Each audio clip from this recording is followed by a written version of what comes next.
Hello everyone, welcome to law learning school. आज की video में हम डिस्कस करेंगे यूजीसी नेट पेपर 2 लॉ का प्रीवियस ईयर क्वेश्चन पेपर, जिसमें हमने दो वीडियो जो है वो अपलोड करी थी, जिसमें हमने सेक्शन जो क्वेश्चन 65 तक डिस्कस कर चुके हैं। और आज की वीडियो में नेक्स्ट क्वेश्चन जो है वो डिस्कस करेंगे। क्वेश्चन है असर्शन रीजन का। असर्शन है nothing is an offence which is done by a person who at the time of doing it by reason of unsoundness of mind is applicable to knowledge of knowing the exact nature of the act, and reason क्या है, mistake of fact is a good defense and the mistake of law is not a defense. then right answer क्या है, इसमें both A and R क्या है, true है, और R is not the correct explanation of A. ठीक है। Next question है मैच ऑफ द फॉलोइंग का। महबूब शाह वर्सेस एम्परर जो है वो बात करता है कॉमन इंटेंशन की। एंड नेक्स्ट केस है state of Maharashtra versus M.H. George, वो बात करता है मेंसरिया की। And director of public prosecutor versus read जो केस है वो रिलेट करता है इंटॉक्सिकेशन से। और R.V. डुंडले वर्सेस स्टीवंस का केस है नेसेसिटी का। ठीक है। then option C is the right answer. And another question is match of the following: punishment of the causing death of resulting in persistent vegetative state of victim जो है वो बात करता है सेक्शन 376A से। एंड नेक्स्ट है sexual intercourse of bye husband upon his wife during the separation, ये बात करता है हमारा सेक्शन 376 सब क्लॉज बी। ठीक है। एंड अनदर है sexual intercourse by a person in authority, ये बात करता है हमारा section 376C। And the gang rape जो बात करता है हमारा सेक्शन 376D। ठीक है। एंड अनदर क्वेश्चन है गिव द करेक्ट आंसर देना है। कोड में आंसर देना पड़ेगा। इसमें स्टेटमेंट पूछी है, कौन सी करेक्ट है।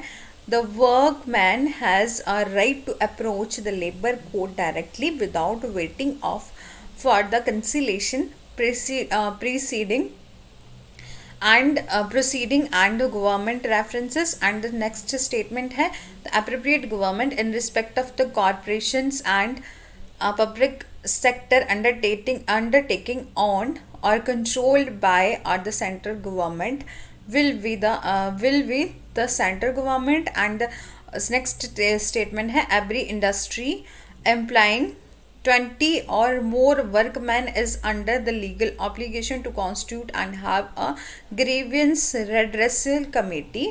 And the next statement है the award passed by the labor court can be transmitted to a civil court for the effective enforcement of the award. then right answer क्या है, ये सारी ही statement जो है वो right है, correct है। then option D is a right answer. And another question है असर्शन रीजन का, जिसमें असर्शन है द स्ट्राइक और lockout as the weapon has to be use is a and for redressal of urgent and pressing grievance when no means are available or when available mean have failed to resolve it. ठीक है। And the reason क्या है, the employment that workman get and the profit the employer earn are both generated by the utilization of the resources of the society in one from the other, and they are to act as trustee of the said resources. ठीक है। then both A and R क्या है, true है, और R क्या है, correct explanation है A की। ठीक है। एंड नेक्स्ट है मैच ऑफ द फॉलोइंग में जिसमें बोला है A क्या है, A strike could be legal or illegal and illegal strike could be justified one. ठीक है। और वो बात करी है केस में justice versus R Krishna Iyer की। ठीक है। एंड अनदर है right of workmen to approach the labor court directly within the period of 3 years, ये बात करी थी हमारी section 2A sub clause 2 industrial dispute amendment act 2010 में। एंड नेक्स्ट है right of the workman to payment of the full wages pending proceeding in the high court. ये बात करी है हमारे Bharat Singh versus management of the new Delhi इस case में, ठीक है। एंड नेक्स्ट है एन इंटरिम और a final determination of any industrial dispute. ये बात करी है अवार्ड में, ठीक है। ये क्या है, अवार्ड है। एंड नेक्स्ट है जिसमें बोला है, ये मैटर पूछा गया है, ये पूछा गया है कि ये जो मैटर है वो किस केस से रिलेटेड है, जिसमें बोला है ऑल दो the judicial interpretations give to the expression industry by Supreme Court in the Bangalore water supply case was attended to the settle the test to determine its scope. Judicial trend point out that it has done more damage than good, not merely to organization but also to implies by the curtailment of the employment opportunity, and the above trend is reflected through one of the following case. इस case क्या है, board थोड़ा misprint है but is a coir board versus Cochin and another versus Indira Devi PS and another, ये case है, ठीक है। And another question है the answer the following use the code given below। इसमें पूछा गया है the condition precedent to the order of references under section 10 subclause 1 of the Industrial Dispute Act is the satisfaction of the appropriate government to the following। जिसमें बोला है ये दोनों statement जो दी गई हैं, existence of the industrial dispute and apprehension of the industrial dispute क्या है, दोनों ही स्टेटमेंट जो है वो करेक्ट हैं, ठीक है। अनदर फिर से असर्शन और रीजन का क्वेश्चन है the unrecognised union has right to meet and discuss with the employer the grievance of the individual workman with the employer and be to appeal and participate in the domestic departmental inquiry to in which its a member is involved। reason क्या है, this is a statutory recognition of a unrecognized union। then both A and R क्या है, true है, और R क्या है, correct explanation है A की, ठीक है। और फिर से ये स्टेटमेंट वाला क्वेश्चन है और इसमें कोड में आंसर करना है। तो the following are the pre condition for acquiring jurisdictions by the national tribunal under the industrial dispute act. Then इस कोड में आंसर करना है, तो यहाँ पर फर्स्ट एंड 3 क्या है, करेक्ट है। फर्स्ट स्टेटमेंट क्या है, industrial dispute must involve the question of the national importance in the opinion of the central government। and third क्या है, industrial dispute must be of the such nature that industries situated in more than one state and are likely to be interested or affected by the such dispute, ठीक है। another है assertion reason का question है, assertion है administrative law is a branch of public law in contradiction to the private law। Reason क्या है, administrative law primary deal करता है with the relationship of individual एंटर से। देन क्या है, A is correct and R is incorrect. Mean ये जो असर्शन है वो करेक्ट है एंड रीजन जो है वो करेक्ट नहीं है। नेक्स्ट क्वेश्चन है मैच ऑफ द फॉलोइंग में, जिसमें बोला है Hiranath Mishra versus Rajendra medical college. ये बात करी गई है, यहाँ बोला है इस केस में no evidence should be taken at back of खान द अदर पार्टी, ठीक है।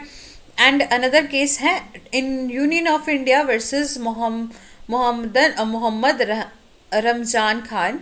ये केस जो है वो बात करता है report of the inquiry to be shown to the other party, ठीक है। एंड सी है Maneka Gandhi versus union of India. इस केस में बात करी गई है रीजन, डिसीजन और द स्पीकिंग ऑर्डर की, ठीक है। अनदर है union of India versus Narendra Singh, ये बात इसमें बात करी गई है राइट टू नोटिस और द रिक्वायरमेंट ऑफ नोटिस की, ठीक है। एंड नेक्स्ट क्वेश्चन है सुनील बत्रा वर्सेस दिल्ली एडमिनिस्ट्रेशन का, ये केस रिलेट करता है हैवियस कॉर्पस से। एंड फिर है U N R Rao versus Indira Gandhi, वो ये केस जो बात करता है गोवा वारंटो से। Gujarat state financial corporation versus lotus hotels बात करता है मैंडामस से। इस नलिनी राजन वर्सेस आनंदा शंकर बात करता है हमारा सर्चियोलॉजी से, ठीक है। अनदर क्वेश्चन है which of the following case the Supreme Court of India ruled that when the selection process consists of only a viva voice test without any written examination, no limit need to impose and prescribed marks for the interview, ये बात करी गई थी हमारे case A B state financial corporation versus C M Ashok Raju में, ठीक है। And another है, इसमें से भी स्टेटमेंट पूछी गई है, ये पूछा गया है कि कौन सी स्टेटमेंट जो है वो करेक्ट है। इसमें बोला है absolute discretion is a ruthless master. And the another statement है where reasonable conduct of the government official is expected the criteria the of the reasonableness is subjective and not objective. And another है every action of the executive government must be informed with the excuse and should be arbitrary. And fourth statement है exercise of discretion is an inseparable part of the sound administration.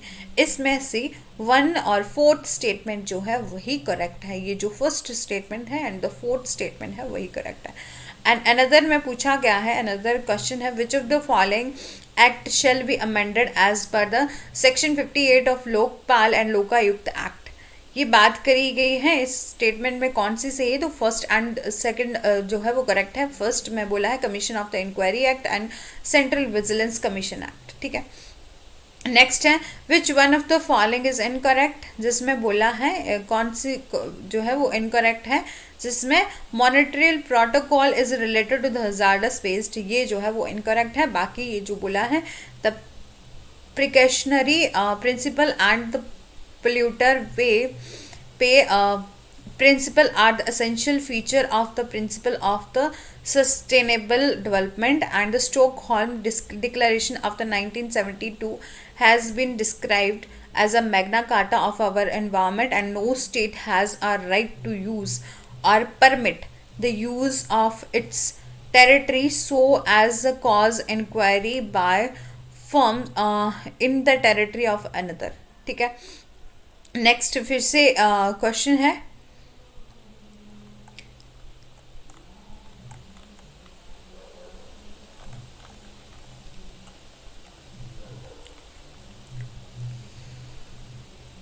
Next case है हमारा match of the following में, जिसमें बोला है no state has a right to use or the permit to use its territory so as to cause injury by fumes to the territory of another, ये बात करी गई है टू में ट्रायल स्टॉमलर केस, थोड़ा मिसप्रिंट है बट क्वेश्चंस का पता लगाया जा सकता है कि किस टाइप से क्वेश्चन आएंगे। तो यहाँ मैच ऑफ द फॉलोइंग, तो जब भी आप कंसेप्ट को पढ़िएगा तो उसके साथ साथ केसेस का नाम और कौन से ईयर में क्रोनोलॉजिकल ऑर्डर में कैसे केसेस को याद रखना है, ये सब जो है वो याद रखना पड़ेगा। फिर असर्शन रीजन की फॉर्म में क्वेश्चन आए हैं वो देखना है। फिर मैच ऑफ द फॉलोइंग में जैसे ह्यूमन राइट जो है ह्यूमन राइट से भी क्वेश्चन आए under its term of the references the UN commission on the human right was directed to prepare the recommendation और एंड रिपोर्ट ऑन, कौन सी रिपोर्ट दी थी, तो सारी ही स्टेटमेंट जो है वो करेक्ट है। जिसमें फर्स्ट स्टेटमेंट है an international will of the human right and international convention or declaration on the civil liberties, the status of women and the freedom of the information and the similar other matters. And third statement है the protection of the minorities and the prevention of discrimination on the basis of the race, sex, language and religion and another matter concerning the human right. ठीक है, फिर से match of the following में question पूछा गया है. Human right council कब आई थी? तो हमारी 2006 में आई थी. And universal declaration of human right जो है वो कब का है? 1948 का है. ठीक है. International convention on the civil and political right जो है वो बात करता है 1966 में आया था. ठीक है. फिर आया था हमारा world conference on human right Vienna 1993 में. अनदर है which of the following statements are not correct. The position of the UN high commissioner for human right was created by the Economic and the Social Council, and another है the High Commissioner was to be appointed by the Secretary General subject to the approval by the General Assembly. And third है the term of office of the High Commissioner was 5 years, and another है the High Commissioner's principal location would be New York. Then statement first, third and fourth are the correct. ठीक है, और जो second है वो incorrect है. And next question में बोला है which of the following statement जो है वो करेक्ट है. The chairperson of the National Human Right Commission shall be who has been a chief justice of Supreme Court, and another है the chairperson and the other member of the National Human Rights Commission are appointed by the President of India after the consultation of the Prime Minister.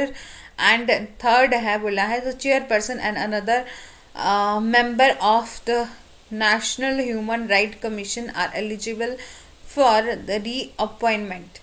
And fourth statement क्या है? the chairperson and the other member of the commission can be removed on the recommendation of the law minister in India, minister of India. then इन सभी में only first statement क्या है वो correct है, बाकी सब incorrect है.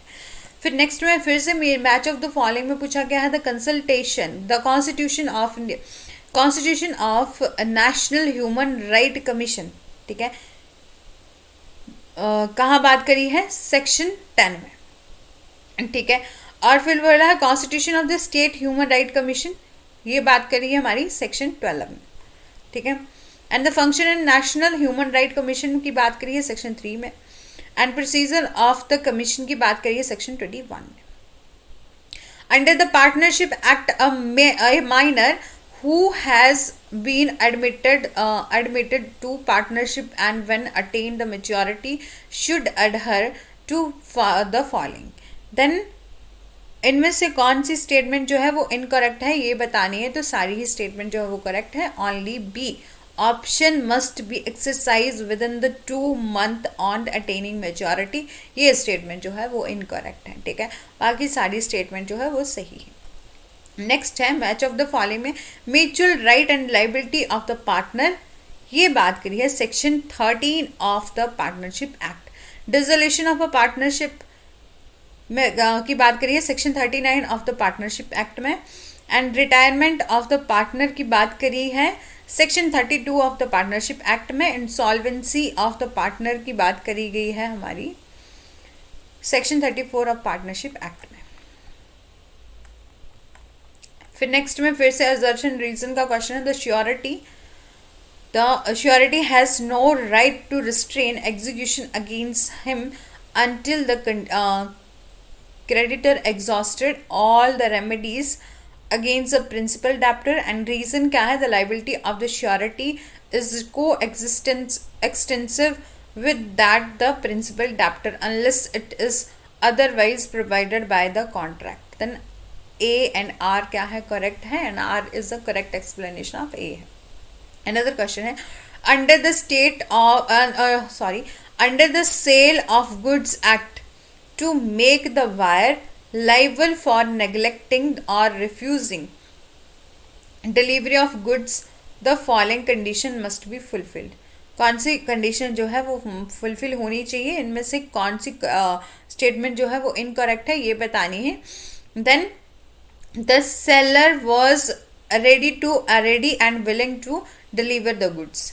ये बात तो सही है, ये तो करेक्ट है। नेक्स्ट है the seller requested the buyer to take delivery. ये बात भी करेक्ट है। The seller informed buyer to ignore the delay and take delivery.